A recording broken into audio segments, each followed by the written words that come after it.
मैं वेकरिया दर्शन फ्रॉम गुजरात।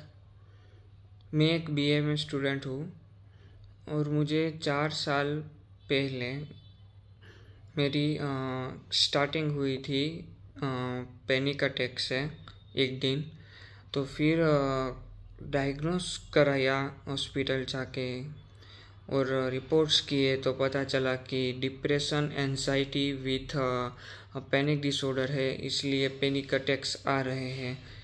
तो उसकी फ्रीक्वेंसी भी तभी तो ज़्यादा थी और वो मेडिसिन भी चालू थी। मेडिसिन चालू थी तो भी मुझे आ रहे थे अटैक्स। फिर क्या, तो फिर हमने डॉक्टर्स चेंज किए, ये सब किया। तो बाद में मेरी लास्ट 2 साल से एक डॉक्टर की दवाई चल रही है और उसमें डायग्नोस ये हुआ कि मतलब एमआरआई भी हुआ है कि ब्रेन एमआरआई एपिलेप्सी प्रोटोकॉल ये सब वो सब नेगेटिव है।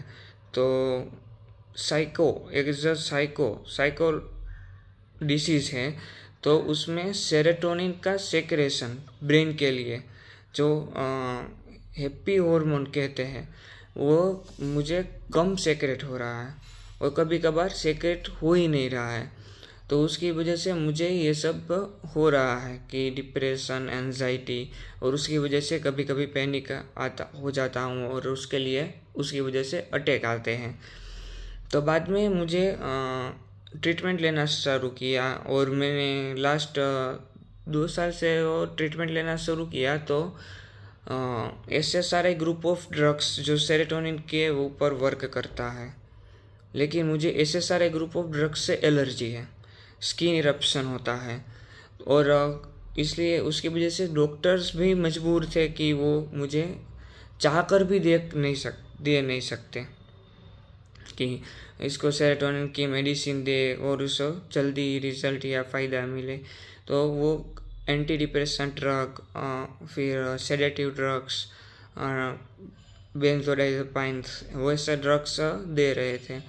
और बीच में थोड़ा सा क्या अच्छा हो जाता था, फिर से वही, फिर अच्छा हो जाता, फिर वैसे वही। फिर मैंने लास्ट थोड़े टाइम में लास्ट 1 महीने में डायग्नोस हुआ कि मुझे बाइपोलर डिसऑर्डर भी है। तो मेरा सडनली मूड चेंज हो जाता है, कभी कभार क्या कहते हैं वो हाइपर हो जाता हूँ, डिप्रेस हो जाता हूँ, लेकिन मुझे पता नहीं चलता। और उसकी वजह से दूसरों को भी कभी कभार तकलीफ़ होती है, लेकिन वो समझते हैं इसलिए करते हैं। फिर मेरी एक फ्रेंड है, उसने मुझे ये जो सर है नरहरि सर, उसका सेमिनार उसने देखा था। तो उसने मुझे वो रेकमेंड किया कि एक बार तुम इस सर से बात करके देखो और उसका फॉलोअप लेके देखो।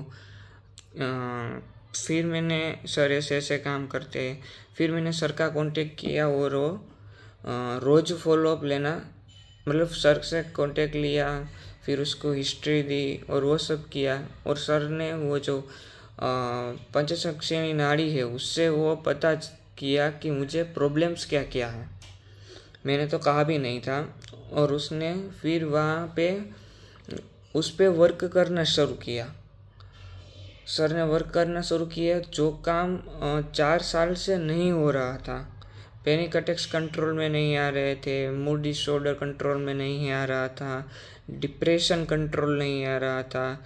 वो 4 दिन में के सेशन में मुझे कंट्रोल में आ गया है और मैं अभी पूरी तरह मतलब 80 से 90% तक रिकवर फील कर रहा हूँ।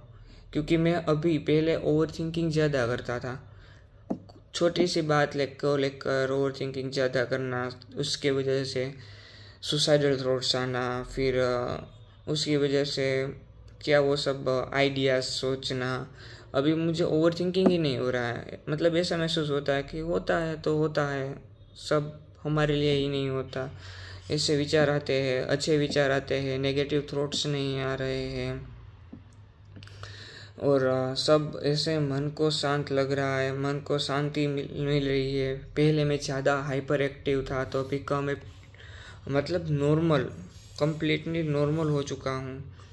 और उससे मुझे बहुत ज़्यादा फ़ायदा हुआ है सिर्फ 4 सेशन से ही। और मेरे परिवार वालों को भी मुझ पे फ़र्क दिख रहा है कि नहीं, इस पे हो रहा है। अभी खुश रहने लगा हूँ, सबके साथ